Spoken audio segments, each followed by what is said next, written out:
السلام عليكم ورحمة الله تعالى وبركاته. بسم الله الرحمن الرحيم. الحمد لله رب العالمين، نحمده ونسبحه ونقدسه على آلائه ونعمائه، ونشهد أن لا إله إلا الله وحده لا شريك له، إلها واحدا أحدا فردا صمدا حيا قيوما، نؤمن له بالربوبية ونقر له بالعبودية. من يهدي الله فهو المهتدي، ومن يضلل فلن تجد له وليا مرشدا. ونشهد أن سيدنا محمدا عبده ورسوله، أرسله بالهدى ودين الحق ليظهره على الدين كله ولو كره المشركون. اللهم صل وسلم وزد وبارك وترحم على محمد وآل محمد، كما صليت وسلمت وباركت وترحمت على إبراهيم وآل إبراهيم في العالمين إنك حميد مجيد. وصل اللهم وسلم على جميع الأنبياء والمرسلين والشهداء والصالحين وعترة نبيك الطاهرين. عباد الله، أوصيكم ونفسي بتقوى الله عز وجل. قال تعالى في كتابه الحكيم: بسم الله الرحمن الرحيم: ومن الناس من يتخذ من دون الله أندادا يحبونهم كحب الله والذين آمنوا أشد حبا لله ولو يرى الذين ظلموا إذ يرون العذاب أن القوة لله جميعا وأن الله شديد العقاب. صدق الله العلي العظيم. وصلوا على محمد وآل محمد.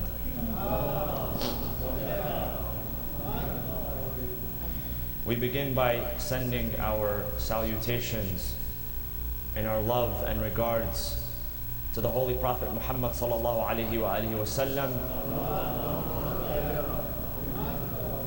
and his blessed progeny, and we send our condolences to the Prophet, to the Ahlul Bayt, and to the master of our time, Al-Imam Al-Hujjah, Ajjalullah Ta'ala Farajahu Al-Sharif.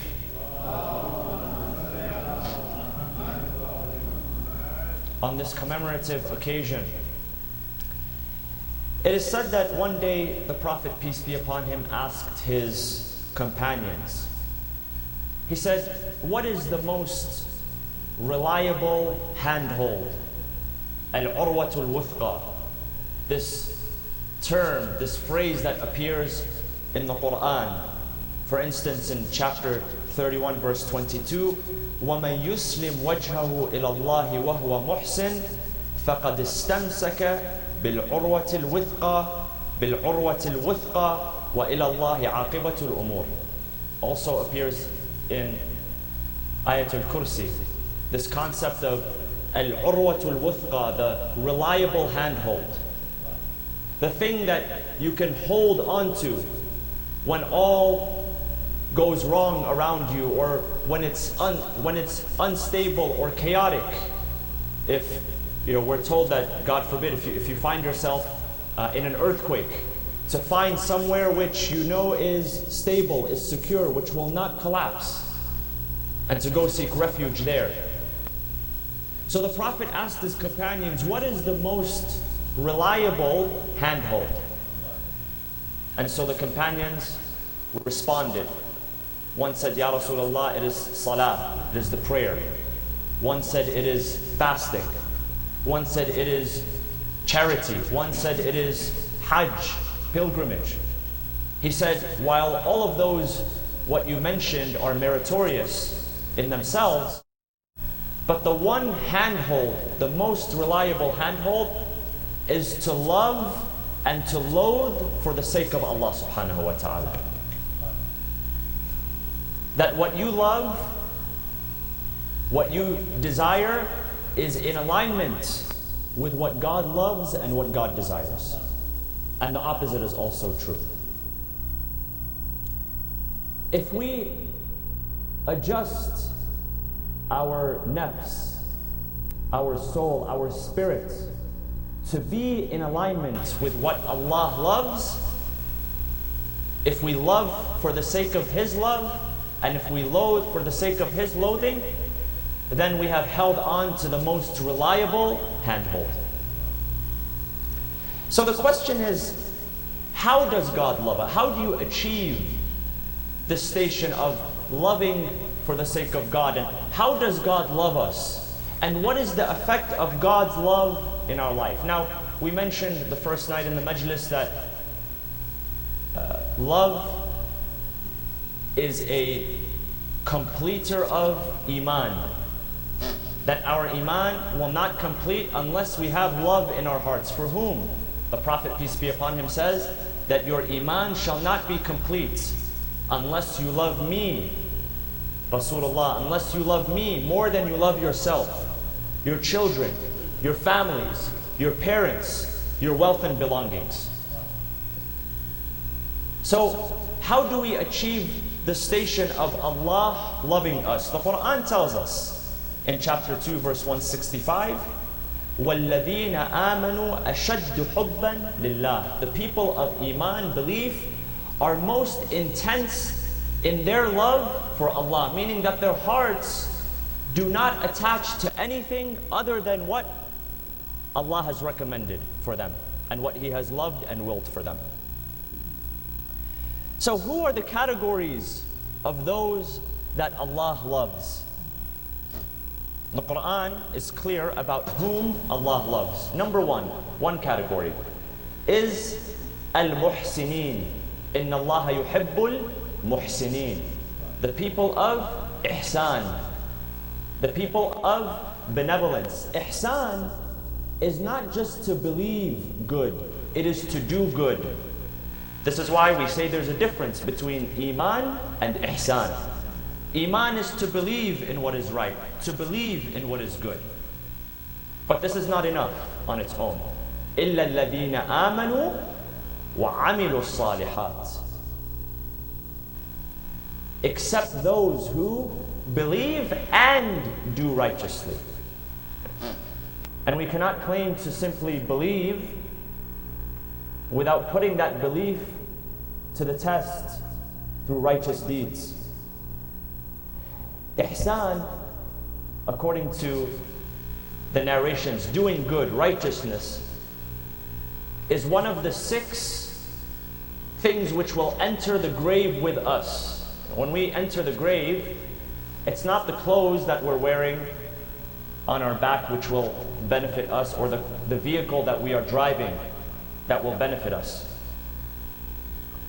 Narration says that when man dies, when he passes away, the angels will ask, what did he send forth? While his family is asking, what did he leave behind?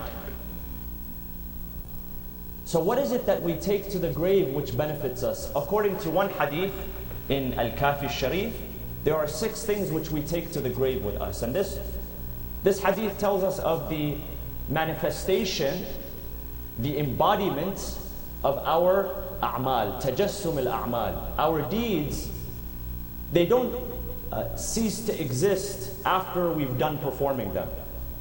The words that you speak, the charity that you give, the salah that you offer, the hajj or the ziyarah that you perform, these acts do not cease to exist after we're done with them. In fact, from a scientific perspective, the law of conservation of energy tells us that we cannot create or destroy energy. We are not in charge of that. We can use our energy and transform that energy towards goodness or towards evil and wickedness. But we cannot create it, nor can we destroy it. So number 1 of these 6 deeds which enter the grave with the believer is his prayer, salah. Number 2 is sawm, fasting. Number 3 is pilgrimage, hajj, for those who are able to perform the pilgrimage. And if not, then it is not wajib. Number 4, zakat, your charitable acts, your charitable contributions. Number 5 is your birr, your ihsan, your righteous deeds towards people. And number 6, last but not least, is your wilaya, your belief in the wilaya, the guardianship of Imam Ali ibn Abi Talib salawatullah wa salamu alayhi, which is of course not separate from our belief in the Prophet, peace be upon him. In fact, it is an extension of that. So when we say wilaya, we're not excluding the belief in the Prophet, peace be upon him. In fact, we are confirming it and we are extending it as well. These are the deeds which enter into the grave. And the hadith says they take a physical manifestation and they protect the mu'min from 6 directions: forward, back, left, right, up, top and bottom. And if the angels come to him with adab to punish him, these deeds stand as soldiers, like a soldier with a shield, and they fend off the punishments and they defend you from that punishment. So imagine each one of these deeds that you perform in this life turns into a soldier. The more you work on that deed, the more sincerity you have, the more ikhlas you have, the more you do it from the goodness of your heart, the stronger the soldier is there standing in front. And if you don't pay attention to it, if you give it half effort or little to no effort, then you'll have a soldier who's standing there with a limp, half of a shield, a weapon but no bullets in it, and good luck trying to defend on that day. So Allah subhanahu wa ta'ala says He loves al-muhsineen, not just the ones that believe in. It's easy to say I believe in good, but doing good and offering good is the ultimate test of that. This is one way to earn God's love, is to do ihsan, righteousness. Do acts of righteousness.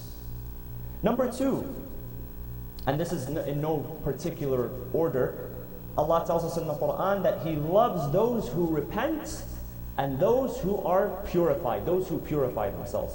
إِنَّ اللَّهَ يُحِبُّ التَّوَّابِينَ وَيُحِبُّ الْمُتَطَهِّرِينَ. Tawwab,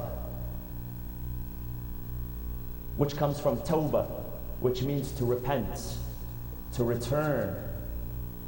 See, you have to be going the wrong way in order to return, right? Returning doesn't mean anything if you're perfect all the time.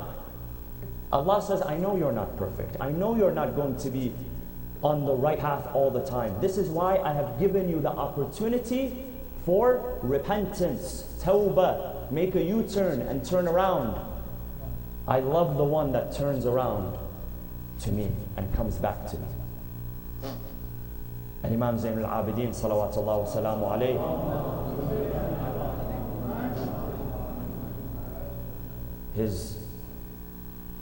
his magnificent words in Dua Abu Hamza Thumali, where he speaks of repenting and turning back to Allah subhanahu wa ta'ala.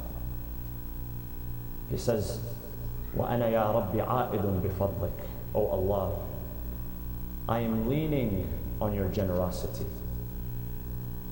وَأَنَا يَا رَبِّ عَائِدٌ بِفَضْلِكَ حَارِبٌ مِنْكَ إِلَيْكَ. I'm running away from you, towards you. Allahu Akbar. If I run away from you, my master, who is going to welcome me if I run away from my Lord? Who has more power than my Lord? He says, إِلَى مَنْ يَذْهَبُ الْعَبْدِ إِلَّا إِلَى مَوْلَاهُ. To where does the slave turn to except for his master? وَإِلَى مَنْ يَذْهَبُ الْمَخْلُوقِ إِلَّا إِلَى خَالِقِهِ. And to where does the creature turn to except to his creator? What is at the end of the road for me if I start to escape, thinking I can escape from you, Ya Allah? وَأَنَا يَا رَبِّ عَائِدٌ بِفَضْلِكَ حَارِبٌ مِنْكَ إِلَيْكَ. Running away from you, towards you. مُتَنَجِّزٌ مَا وَعَدْتَ مِنَ الصَّفْحِ عَمَّنْ أَحْسَنَ بِكَ ظَنًّا. Allahu Akbar.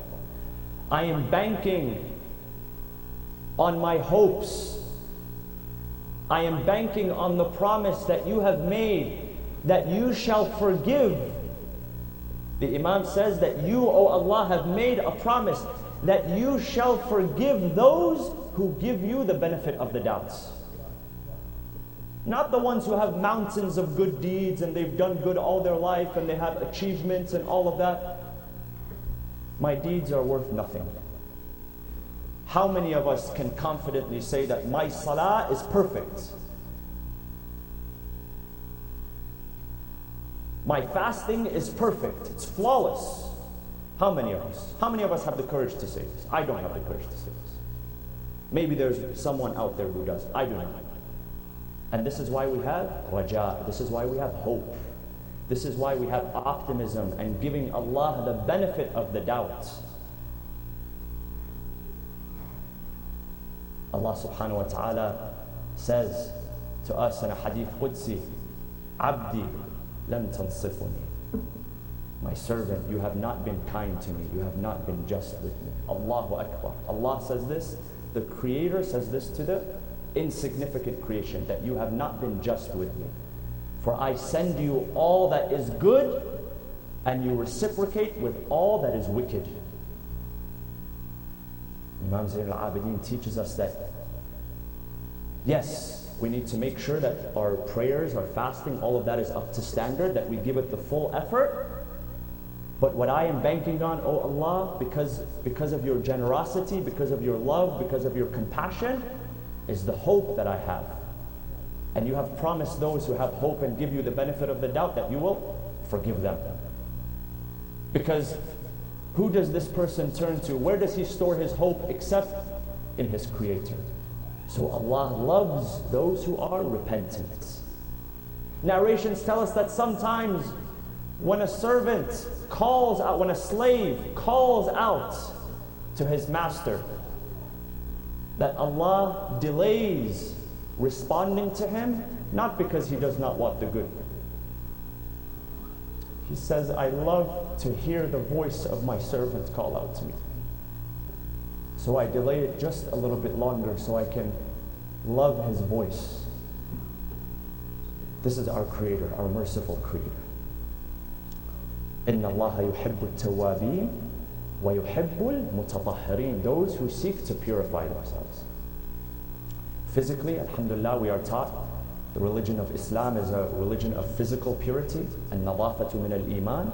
We keep our bodies clean, our clothes clean, our houses clean, our houses of worship clean. But we also keep our spirit and our soul clean of any defilements. So this is a second and third category. The fourth category, Allah says, إِنَّ اللَّهَ يُحِبُّ الْمُتَّقِينَ. The people of taqwa, the people of piety. And piety, taqwa, is more than just fear. It's a reverence for God. It is understanding that there are certain boundaries, that if I cross those boundaries, it will be a detriment not to God, but it will be a detriment to myself. And to have taqwa is to hold back when you can proceed and move forward. The Quran gives us an example when it comes to rizq and sustenance. Sometimes you may have certain financial opportunities present themselves to you, but it is questionable, the source is questionable, or the means is questionable. And there's a general principle, by the way, sometimes we receive these questions, Sayyid, should I do this, should I not do this? There's a hadith that teaches us how to deal with these situations. It says, دَعْ مَا يُرِيبُكْ إِلَى مَا لَا يُرِيبُكْ. Leave the thing which causes you doubt. If you're doubting it, now if it's a fiqhi question that you have that you need clarification, that's different. But if that gut feeling of yours it keeps telling you over and over again that this thing is questionable, then leave the thing which is questionable and go to the thing that you are certain of. It's a general principle, hadith. So, the Quran gives us an example. It says, وَمَنْ يَتَّقِ اللَّهِ. Again, speaking of taqwa, which Allah loves, وَمَنْ يَتَّقِ اللَّهِ يَجْعَلْ لَهُ مَخْرَجًا وَيَرْزُقْهُ مِنْ حَيْثُ لَا يَحْتَسِبُ. That when it comes to rizq, if you find a channel, an opportunity which is questionable, you can proceed forward, you have the ability, but you choose to hold back. God says He will open up channels and doors for you that you did not even know existed in the first place. Has this happened to you before? Where you're thinking of a best case scenario in your mind. This has happened to me many times before. I'm thinking, this is the best case scenario, And then a third or fourth scenario, which I did not even think about, which is much, much better for me and for everyone involved than anything that I could have thought about and perceived. All of a sudden it opens up in front of me. This is a prime example of that. Allah says, I will open the doors, I will open the channels for you, don't worry about it. I just need to know if you have the discipline and the patience to hold back when you need to. So this is taqwa. Another category of those whom Allah loves, and this is chapter 61, verse 4. إِنَّ اللَّهَ يُحِبُّ الَّذِينَ يُقَاتِلُونَ فِي سَبِيلِهِ صَفًّا كَأَنَّهُمْ بُنْيَانٌ مَرْصُوصٌ. Allah loves those who stand side by side in defense of His cause, unassailable.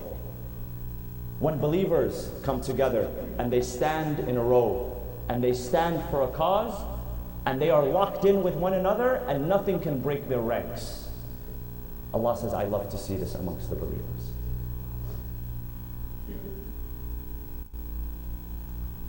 Islam in the US and in many places in the world is gaining momentum and respect. I see it amongst the youth. I see it when I navigate the channels of social media. As strong as there is an agenda in this country,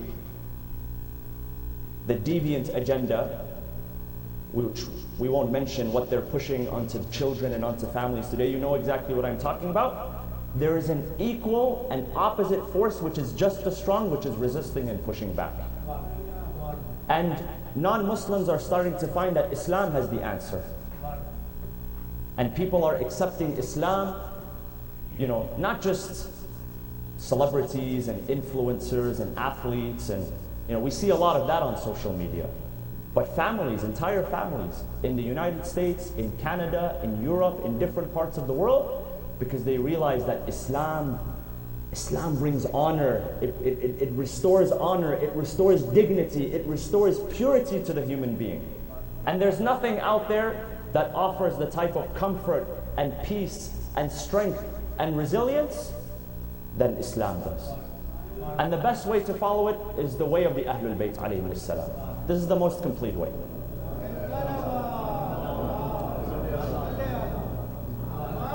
This is why it's important for us, brothers and sisters, to stand, as the Quran says. Stand in a line. Stand like concrete cylinders, one by another, locked in, unassailable, uncompromising.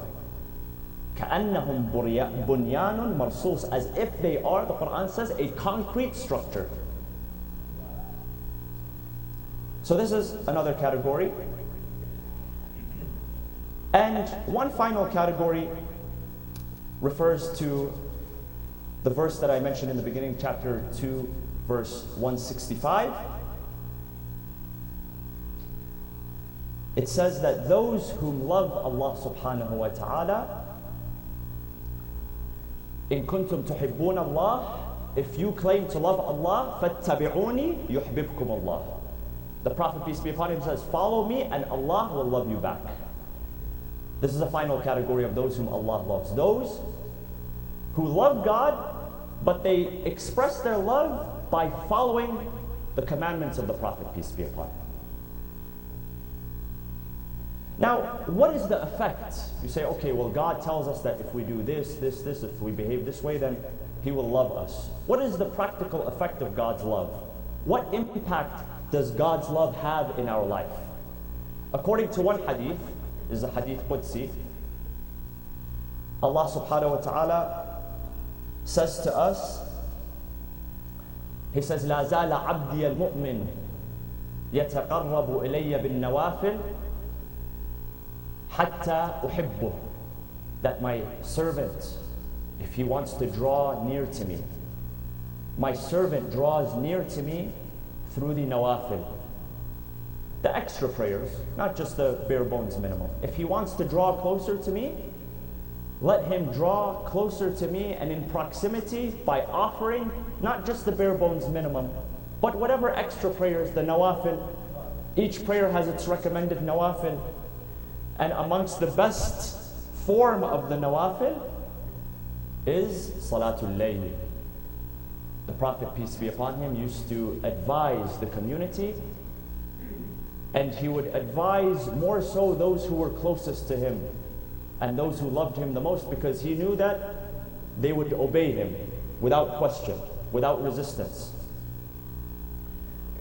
Sometimes some members of the community, they would put up resistance, and there were others that if the Prophet told them to stand upside down, they would do that.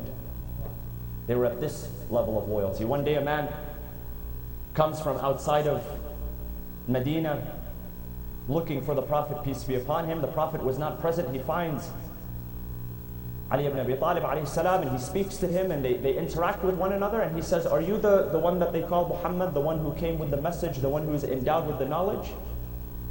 How does Ali ibn Abi Talib respond to him? He says, Waylak, stop right there.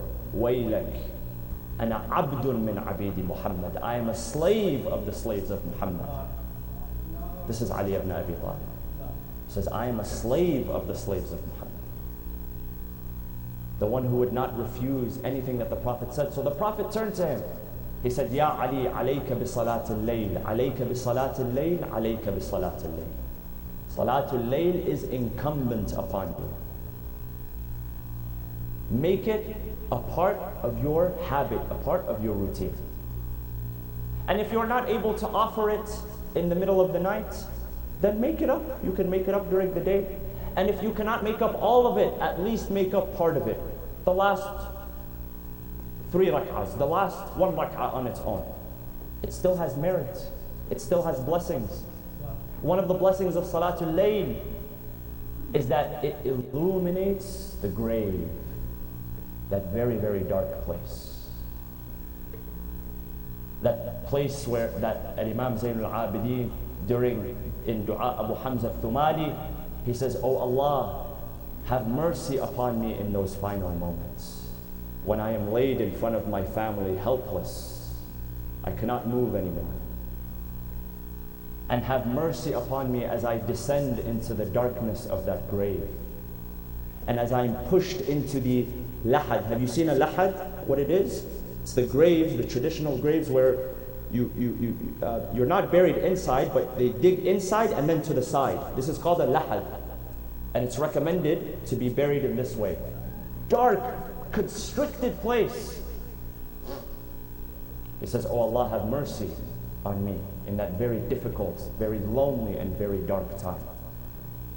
And have mercy upon me as I emerge with my sins, carrying them on my back.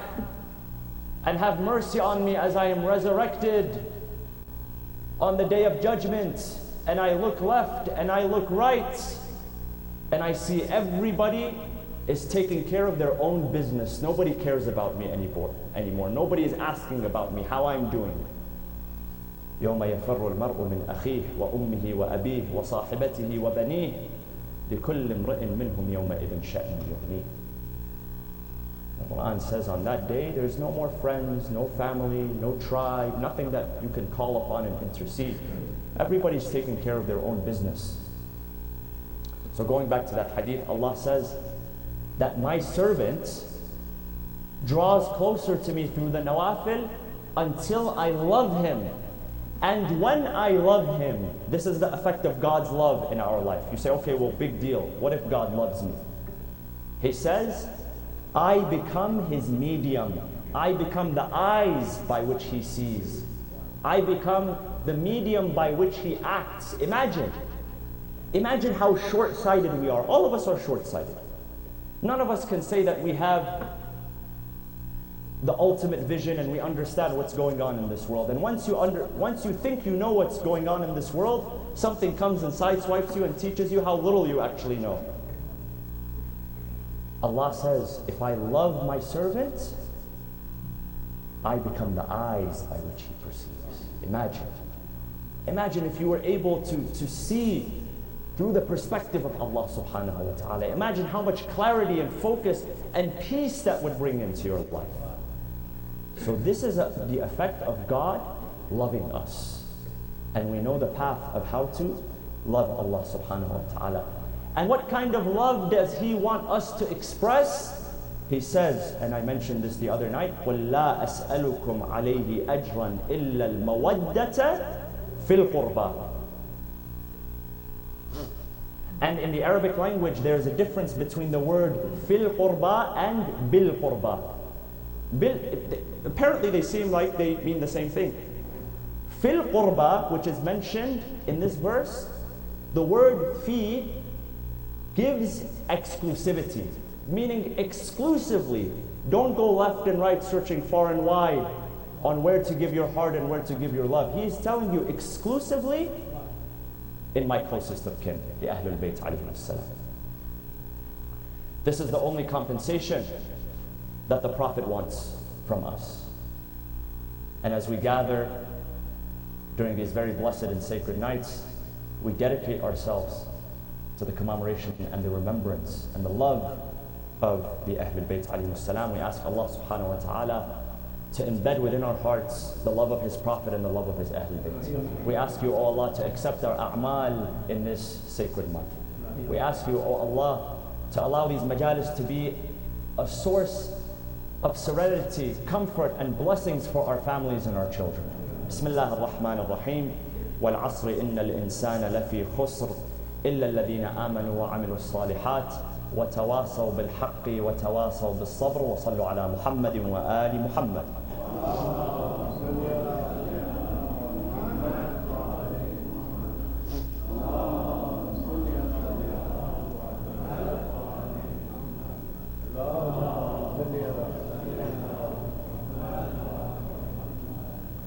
بسم الله الرحمن الرحيم. الحمد لله رب العالمين.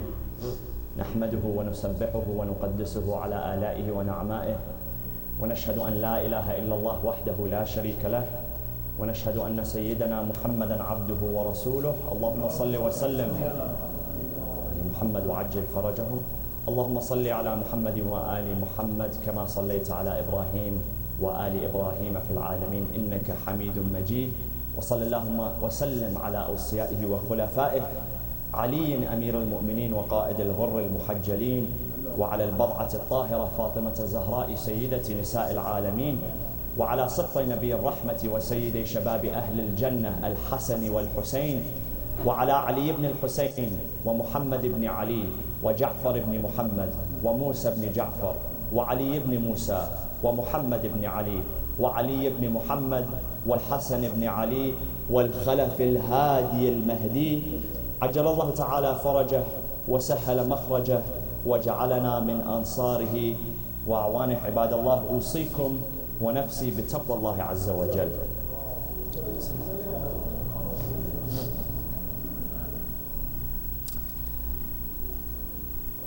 It has been narrated that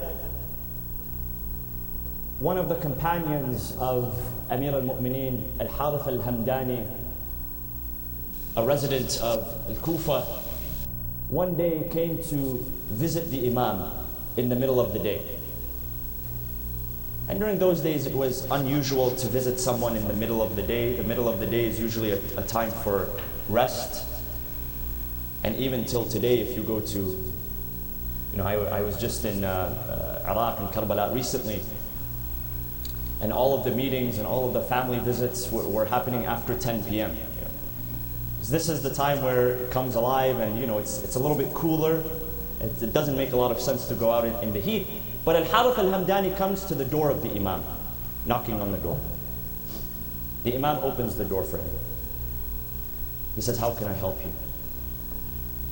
He says, "Ya Amir al-Mu'mineen, I'm just here because I love you. I just wanted to see you. I have no other reason. I just love you, I miss you, and I wanted to see you."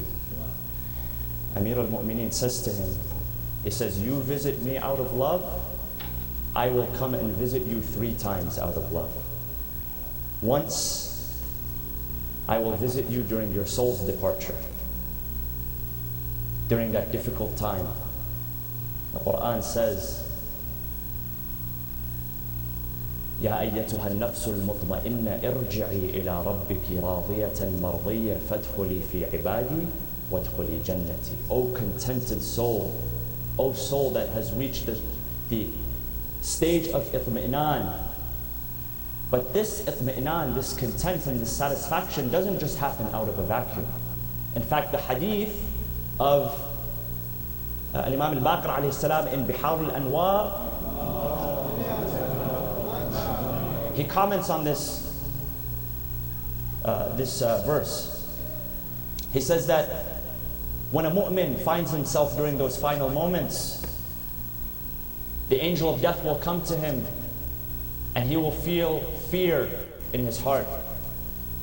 And the angel of death will turn to him and he will say to him, "Do not fear, for I am more merciful to you now than your own father is to you."